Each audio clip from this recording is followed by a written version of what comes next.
Baik, bismillahirrahmanirrahim. Assalamualaikum warahmatullahi wabarakatuh. Kembali lagi dalam episod terbaru CCTV podcast, yang mana dalam podcast ini kita di TV Al-Hijrah membawakan ramai individu-individu untuk berkongsi kisah inspirasi mereka bagi dijadikan tauladan buat penonton di TV Al-Hijrah ni. Kepada penonton yang pernah lihat CCTV ni, selamat kembali, dan kepada anda yang baru menonton podcast CCTV ini, kita mintakan masa anda lebih kurang 30 minit untuk fokus dan memberi tumpuan kepada apa yang kita akan bincangkan pada hari ini, yang kita lihat banyak akan memberi manfaat, terutamanya kita sebagai rakyat Malaysia. Di mana hari ini episod khas kita adalah sempena Hari Kemerdekaan Negara yang ke-67. Jadi hari ini kita bawakan seorang individu yang cukup istimewa, individu yang pernah berada di perbatasan, yang pernah mengorbankan masa tenaganya di perbatasan bagi menjaga keamanan negara. Tanpa membuang masa, saya perkenalkan tetamu kita hari ini ialah Lieutenant General Datuk Seri Zaini bin Muhammad Said. Assalamualaikum Datuk. Waalaikumsalam. Terima kasih kerana sudi bersama dalam CCTV. Sebelum kita tanya lebih lanjut dengan Datuk Seri, saya nak perkenalkan sikitlah latar belakang Datuk Seri. Beliau merupakan seorang individu yang dilahirkan di Lenggeng, Negeri Sembilan pada 15 Ogos 1946, Datuk. Dan Datuk mula berkhidmat sebagai pegawai tentera di dalam Regimen Askar Melayu pada tahun 1965 dan pernah berkhidmat di Pulau Sebatik Sabah pada tahun 1966 untuk menentang konfrontasi Indonesia. Satu pengalaman yang saya rasa nanti kita akan minta Datuk kongsi. Dan kalau boleh saya kongsikan, jawatan terakhir Datuk di Angkatan Tentera ialah Panglima Pemerintah Medan Tentera Darat sebelum bersara wajib pada 15 Ogos 2001. Baik, itulah sedikit latar belakang Datuk Seri Zaini.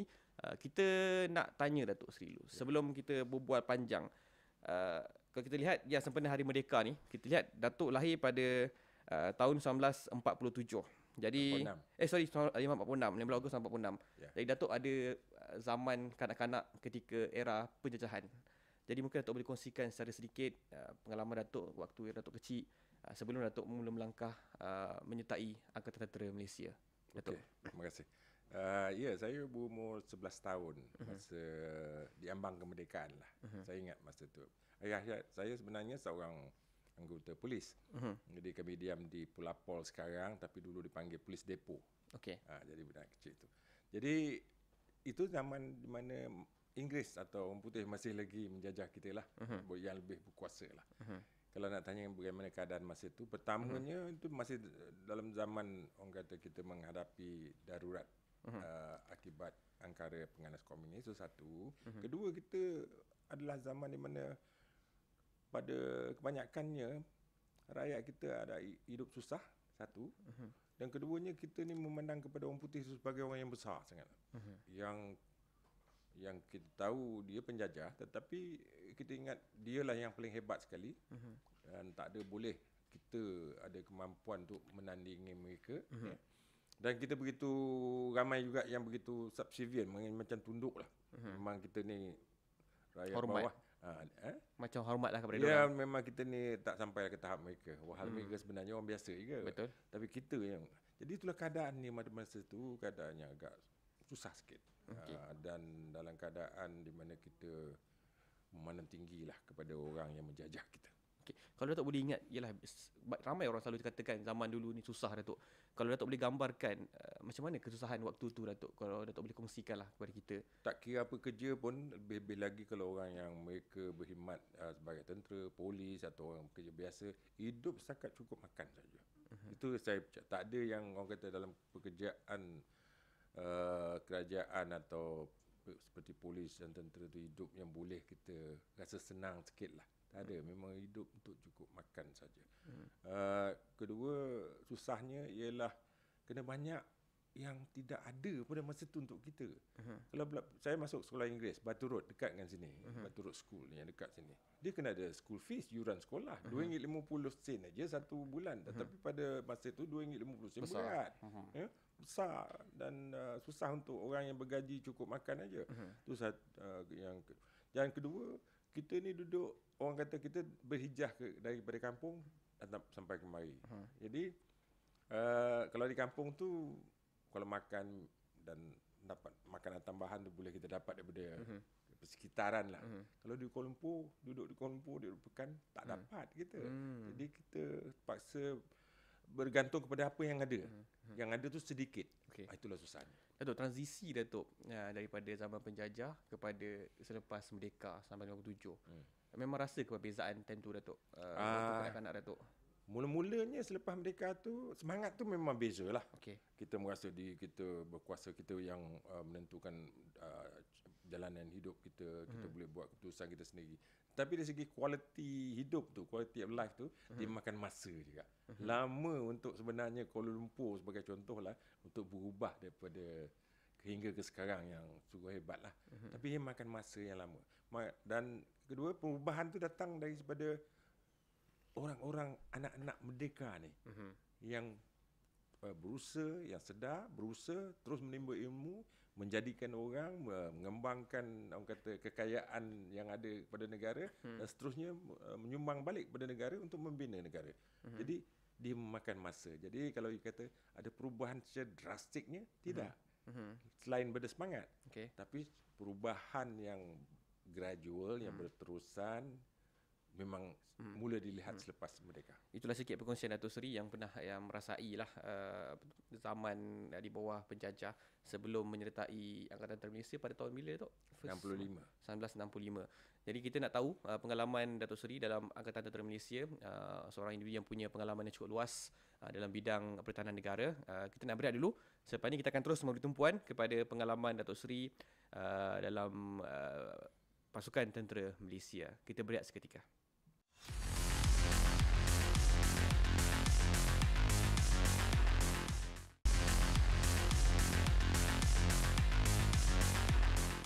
Bertemu lagi dalam rancangan CCTV. Tadi kita berhenti sebelum Datuk menyertai Angkatan Tentera Malaysia. Jadi kita nak teruskan kepada perkongsian Datuk Seri.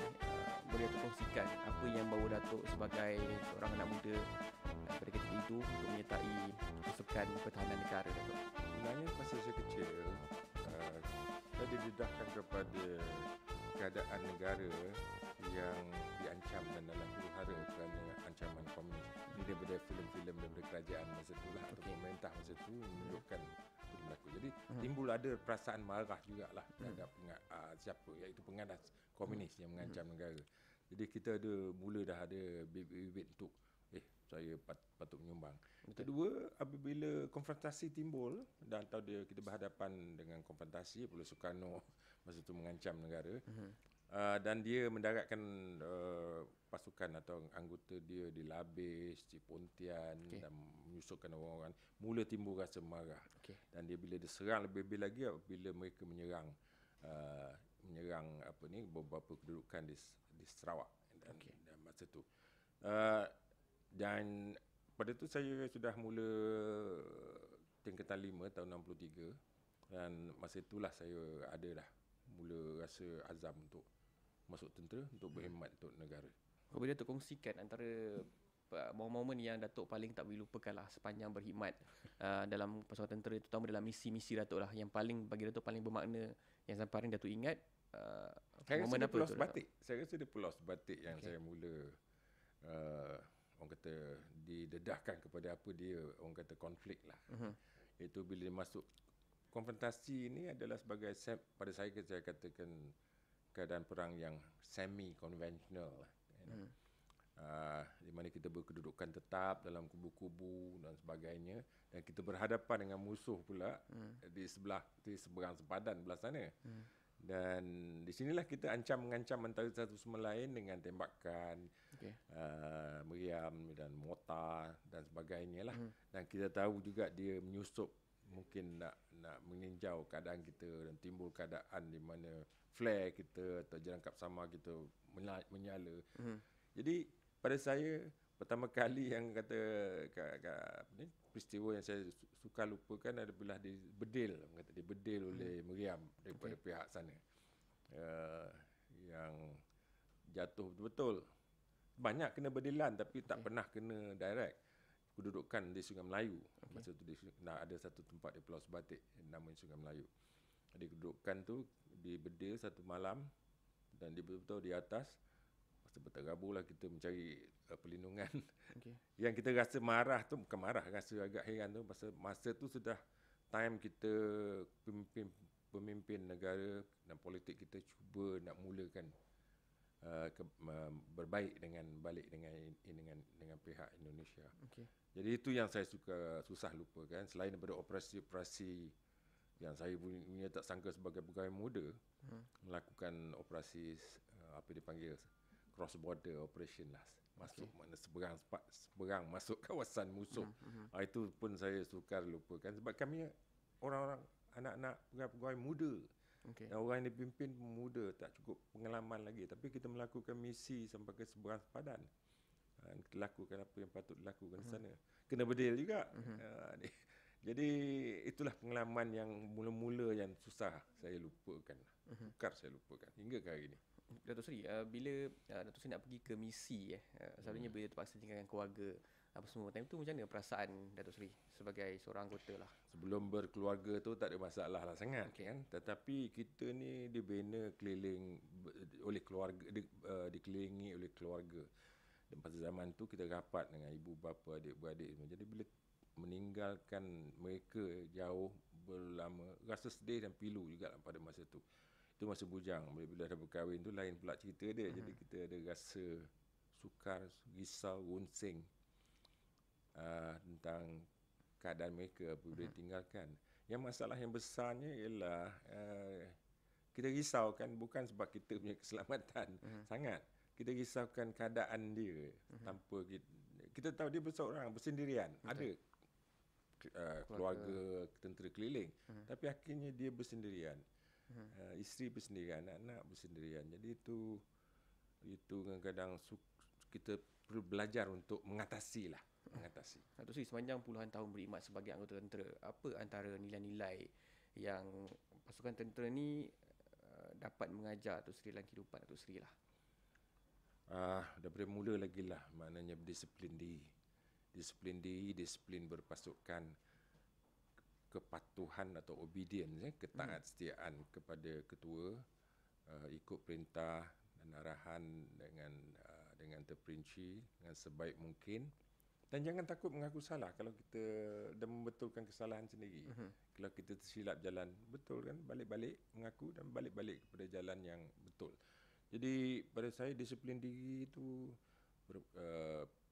patuh kepada arahan, perintah, patuh kepada ketua, itu yang sampai sekarang lah, itu memang kuat ditanam oleh tentera. Dan semangat berpasukan, bekerjasama antara satu sama lain. Sahabat atau pegawai, kawan-kawan adalah orang kata saudara kita sendiri, bukan orang-orang asing. Datuk Seri, kalau kita lihat sekarang ni, tahun ni kita dah menyambut Merdeka yang ke-67. Kalau untuk ketika ini Datuk, ada tak perkara-perkara yang membuatkan Datuk sebagai seorang veteran tentera ni terkilan melihat kepada golongan-golongan masa kini? Ada tak apa-apa perkara yang bagi Datuk, alah sayangnya kalau kita sepatutnya macam ni tapi kita buat macam ni? Ada tak perkara-perkara tu? Memang Datuk? ada. Salah satu daripada ini adalah tanggapan orang-orang awam, orang biasa lah, terhadap kami sebagai bekas tentera dan semestinya juga kepada mereka yang sedang berkhidmat sekarang ni, bahawa macam contoh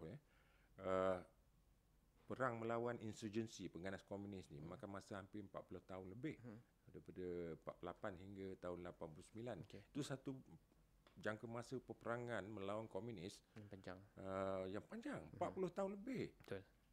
Tapi bila habis saja, semasa peperangan bukan ramai sangat orang yang menghargai, memberi sanjungan terhadap pengorbanan dan usaha pasukan keselamatan, khususnya pasukan tentera. Selepas mereka surrender, selepas mereka mengaku kalah, dan kita salah satu negara, hanya satu negara dalam dunia ni yang mengalahkan insurgensi komunis. Betul. Kita dilupakan. Betul. Dan dipandang remeh, mereka biasalah tentera, itulah kerja mereka. Ya, memang kerja kami, tetapi dilupakan begitu pantas, begitu cepat sekali. Dan itu yang membuat kadang-kadang kami terkilan lah rasanya. Baik. Itulah dia antara apa orang kata isi hatilah seorang bekas tentera yang pernah mengorbankan, mempertaruhkan nyawanya di perbatasan negara. Ada beberapa lagi persoalan kita akan tanya kepada Datuk Seri, tapi kita nak berehat seketika. Lepas ni kita akan fokus pula kepada mungkin nasihat-nasihat Datuk Seri lah. Kita dengar dari luar Datuk Seri, kita fokus pula nasihat Datuk Seri kepada golongan-golongan muda untuk kita terus menghargai keamanan yang kita miliki pada hari ini. Kita berehat seketika, kembali selepas ini.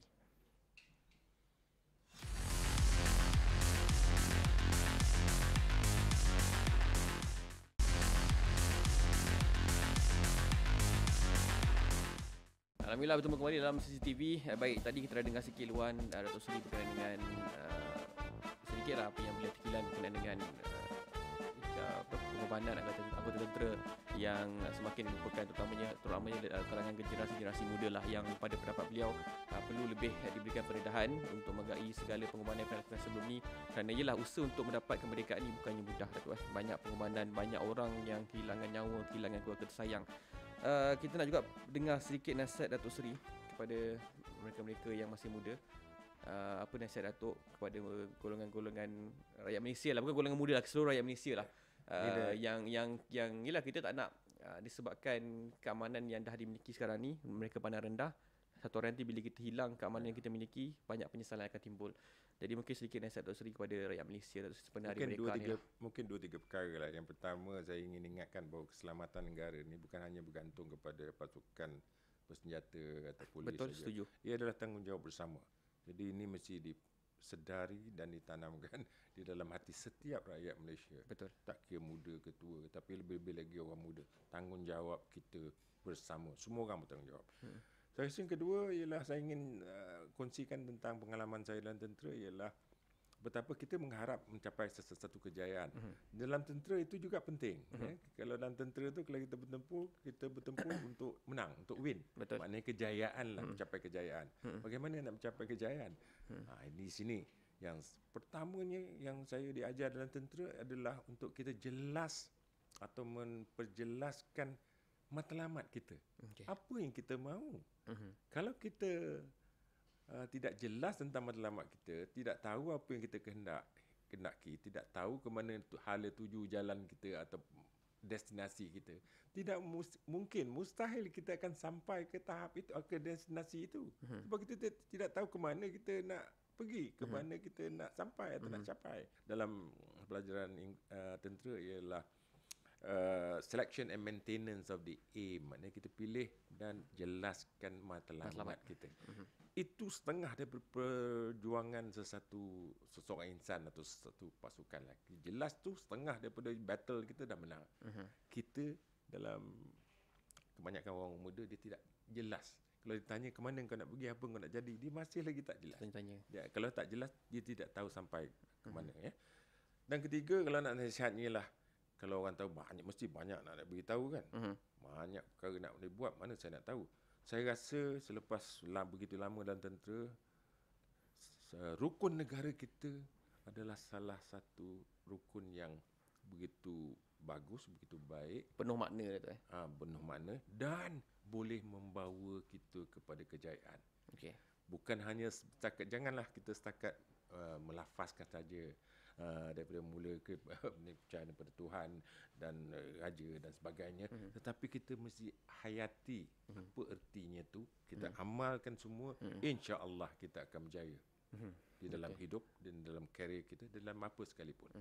Itulah dia pandangan daripada seorang veteran yang pernah menyaksikan jatuh bangunnya sebuah negara Malaysia.